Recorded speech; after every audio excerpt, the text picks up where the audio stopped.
से निकल के कुछ देर के लिए बाहर आते हैं, जरा ग्लोबल मार्केट्स का सेटअप, जियोपॉलिटिकल टेंशंस जो हैं वो और कितनी, अगर आप देखें अब क्रिटिकल हो गई हैं। बात करते हैं हॉर्मोज से। हॉर्मोज, मैं इनफैक्ट बैठ के न्यूज़ रूम में यही देख रहा था। अब हर वायर पे आप हर आई थिंक चैनल पे देखिए, जो ईरान के और दोनों आई मीन इसराइल के जो हमले थे एक दूसरे की तरफ वो काफ़ी तीव्र हो गए हैं। हॉस्पिटल्स को अगर आप देखें स्ट्राइक किया गया है। अभी स्थिति क्या है? और यक्ष प्रश्न यही बना हुआ है, यूएस का इंटरफेरेंस क्या सीधे तौर पे होगा कि नहीं होगा? अभी ज़मीनी हकीकत क्या है हॉर्मोज? ज़मीनी हकीकत अच्छी तो बिल्कुल नहीं है, क्योंकि अब अगर हम सोच रहे थे कि हालात सुधार के तरफ जा रहे हैं, ऐसा तो हुआ नहीं है, क्योंकि हालात जो है वो सिर्फ बिगड़े हैं।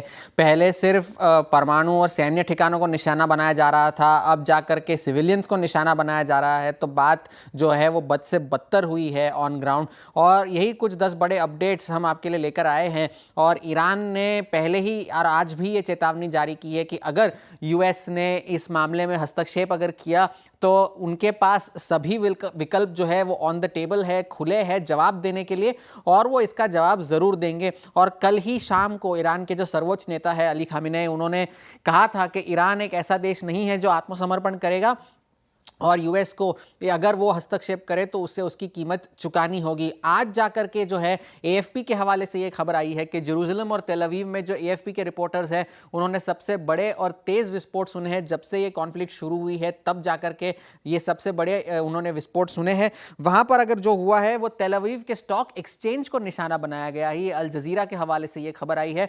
और ईरानी मिसाइल्स ने इजराइल के एक अस्पताल को भी निशाना बनाया है, सोरोका में। वहां जाकर के जो मरीज और स्टाफ जो था वो पहले से ही शेल्टर्स में थे, मगर इसके इंपैक्ट की वजह से उनको चोटें लगी है। ये इजराइल की तरफ से बयान आधिकारिक तौर पर आया है। बेंजामिन नेतन्याहू इजराइल के जो प्रधानमंत्री हैं उन्होंने ये जवाब दिया है कि ईरान को जो नागरिकों पर यह हमला हुआ है उसे उसकी भारी कीमत चुकानी पड़ेगी। बेंजामिन नेतन्याहू ने ये कहा है। और साथ ही साथ ये भी इजरायली डिफेंस फोर्सेस की तरफ से ये बयान आया है कि ईरान के जो अरक स्थित जो उनका हैवी वाटर रिएक्टर है उसे निशाना बनाया गया है। ये हैवी वाटर रिएक्टर उनके यूरेनियम एनरिचमेंट के लिए एक बहुत क्रिटिकल जो है प्लांट है और परमाणु हथियार बनाने के लिए काफ़ी अहम है, जिसकी कारण यूएस, यूरोपियन यूनियन और सभी ने इसके ऊपर पहले से ही चिंता जताई है कि ये जो है ईरान को परमाणु हथियारों की तरफ ले जा सकता है ये रिएक्टर।